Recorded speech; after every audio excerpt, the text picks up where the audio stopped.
Seorang laki-laki yang berprofesi sebagai pengemudi ojek online dan dia juga sering mengantar pesanan makanan melalui aplikasi.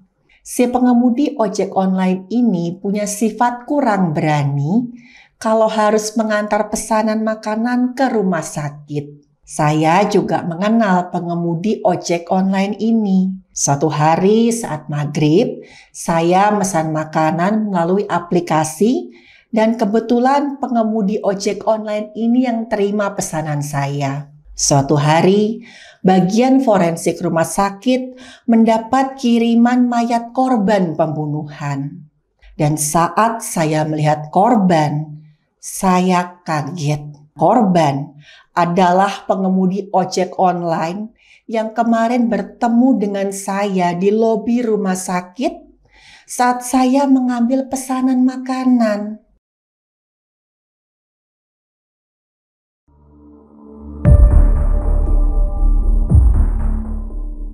Halo, saya Dr. Stefani. Saya seorang dokter spesialis forensik dan saya melihat apa yang tidak semua orang lihat. Halo, balik lagi di channel Dr. Stefani. Ada seorang laki-laki yang berprofesi sebagai pengemudi ojek online dan dia juga sering mengantar pesanan makanan melalui aplikasi. Para tenaga kesehatan di rumah sakit cukup kenal dengan pengemudi ojek online ini. Pengemudi ojek online ini adalah sosok yang ramah, sederhana, dan dia juga selalu bersyukur atas rezeki yang dia dapat baik itu besar ataupun kecil. Kalau kami para tenaga kesehatan memberikan uang tambahan atas jasanya, dengan tulus dia selalu mengucapkan terima kasih dan mendoakan kami supaya sehat selalu. Tapi ada satu hal yang membuat kami selalu ingat dengan pengemudi ojek online ini. Si pengemudi ojek online ini punya sifat kurang berani kalau harus mengantar pesanan makanan ke rumah sakit. Saya juga mengenal pengemudi ojek online ini. Ada satu cerita yang saya ingat sampai sekarang. Suatu hari saat maghrib, saya mesan makanan melalui aplikasi dan kebetulan pengemudi ojek online ini yang terima pesanan saya. Seperti biasa, pengemudi ojek online ini bertanya, apakah berkenan kalau saya mengambil makanan ke lobi rumah sakit? Karena saya sudah tahu kalau pengemudi ojek online ini dia takut mengantar sampai ruang forensik, saya menyanggupi permintaannya. Seperti biasa, pengemudi ojek online ini nanya, apa saya benar manusia? Saya jawab, dan saya yakinkan kalau saya itu manusia. Saya dokter forensik dan karena itu saya minta diantar ke ruang forensik. Saya juga menjelaskan supaya pengemudi ojek online ini enggak takut. Karena rumah sakit itu sebenarnya bukan tempat yang menyeramkan. Di sini saya juga ingin menyampaikan ke teman-teman untuk tidak menganggap rumah sakit sebagai tempat yang mengerikan. Rumah sakit itu justru adalah tempat pengobatan di mana ada banyak nyawa yang terselamatkan dan tertolong. Rumah sakit adalah tempat sukacita terjadi saat ada nyawa yang berhasil diselamatkan atau ada nyawa bayi yang lahir dan memberikan kebahagiaan. Nah, kita lanjut lagi ceritanya. Saat saya mengambil pesanan di lobi rumah sakit, pengemudi ojek online ini berulang kali meminta maaf karena dia gak berani mengantar pesanan sampai ke ruang forensik. Saya bilang, ya gak apa-apa. Dan setelah itu pengemudi ojek online ini pamit untuk kembali melanjut bekerja.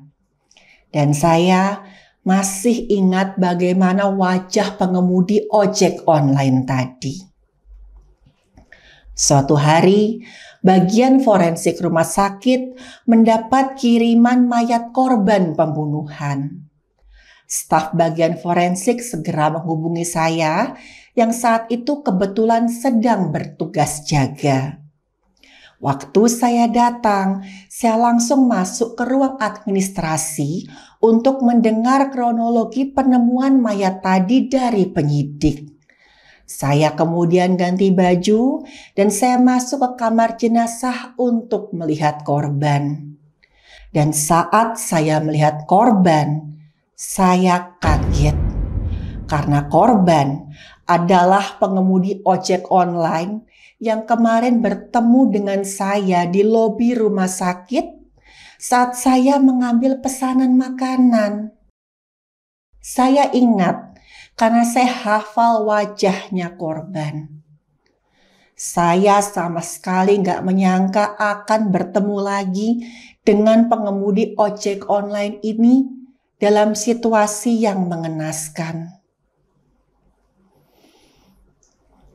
Saya pun memulai pemeriksaan. Sebelum melakukan pemeriksaan, seperti biasa, saya selalu mendoakan agar korban bisa mendapatkan keadilan. Saat itu kondisi korban sangat mengenaskan karena ada luka terbuka akibat kekerasan tajam di bagian leher. Kelihatan dengan jelas pembuluh darah leher sisi kiri, tenggorokan, dan kerongkongannya terputus. Luka paling dalam ada pada leher sisi kiri dan luka paling dangkal ada pada leher sisi kanan. Ini menunjukkan arah lukanya dari kiri ke kanan. Di tangan korban juga ada beberapa luka sayatan benda tajam. Dan dari hasil otopsi, saya mendapatkan organ dalam korban ini pucat akibat perdarahan hebat. Saking hebatnya perdarahan, saat saya membuka jantung dan pembuluh darah besar, semuanya kosong. Dan hasil otopsi menunjukkan organ dalam korban ini pucat, menandakan adanya perdarahan hebat. Dan saking hebatnya perdarahan yang dialami korban, waktu saya buka bagian jantung dan bagian pembuluh darah besar, sama sekali tidak ada darah. Keduanya kosong.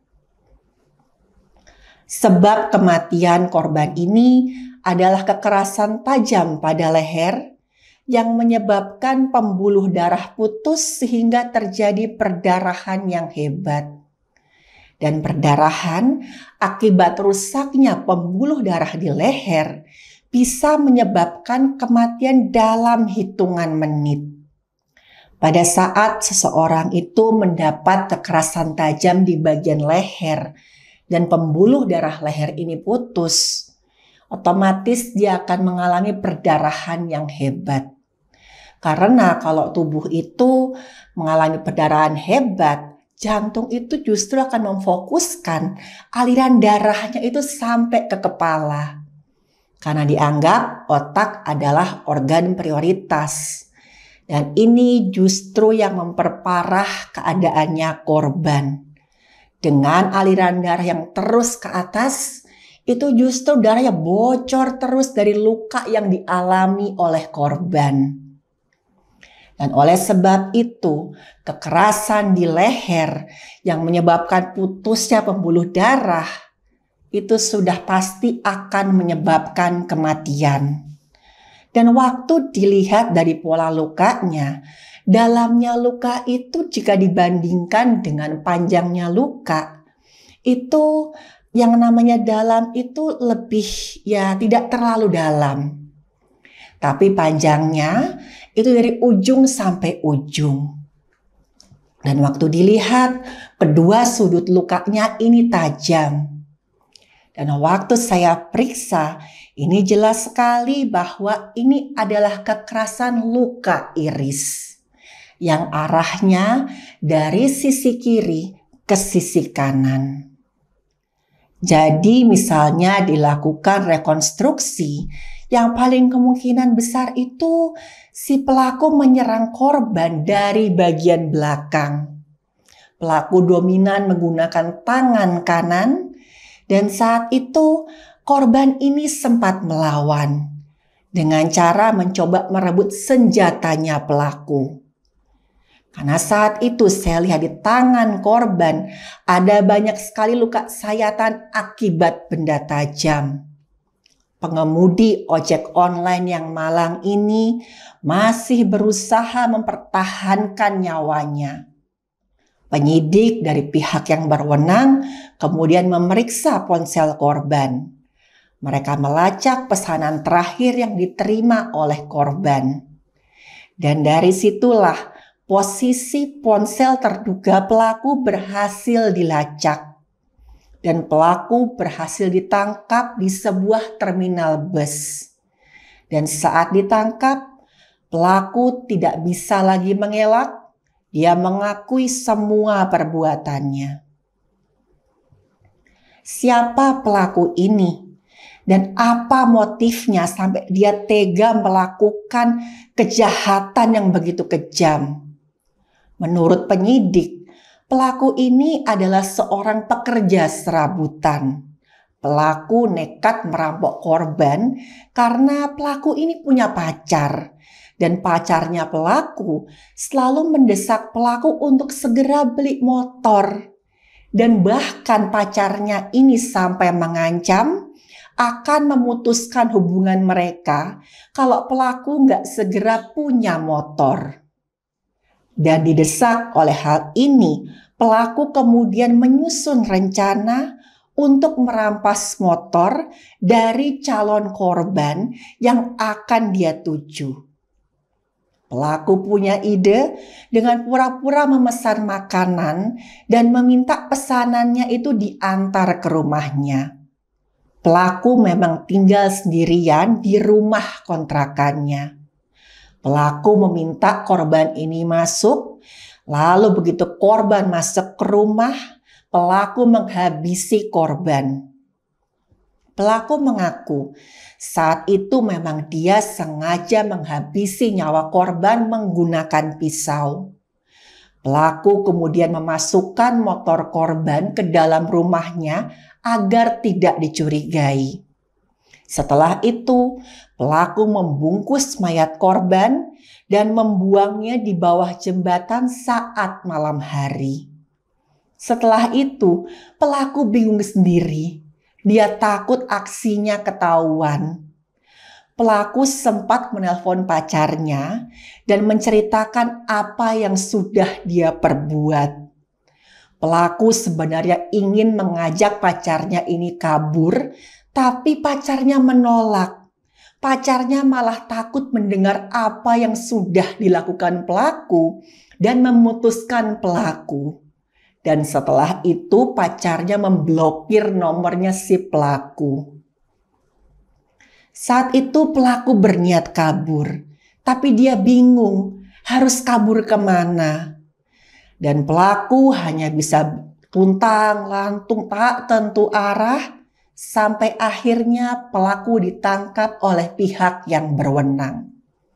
Dan pelaku akhirnya dijatuhi hukuman seumur hidup. Dari kasus tadi kita bisa belajar kalau menginginkan yang terbaik bagi orang yang kita sayangi itu wajar. Yang tidak wajar itu kalau kita sampai menghalalkan segala cara agar orang yang kita sayang itu senang. Kita perlu menakar kemampuan kita sendiri sampai sejauh mana.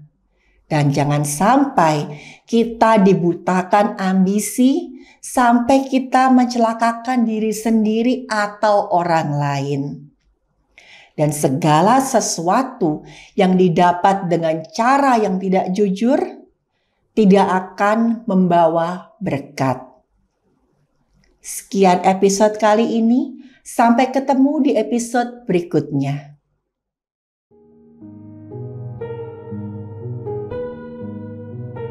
Terima kasih buat yang sudah menyimak cerita saya. Silahkan like, share, dan subscribe.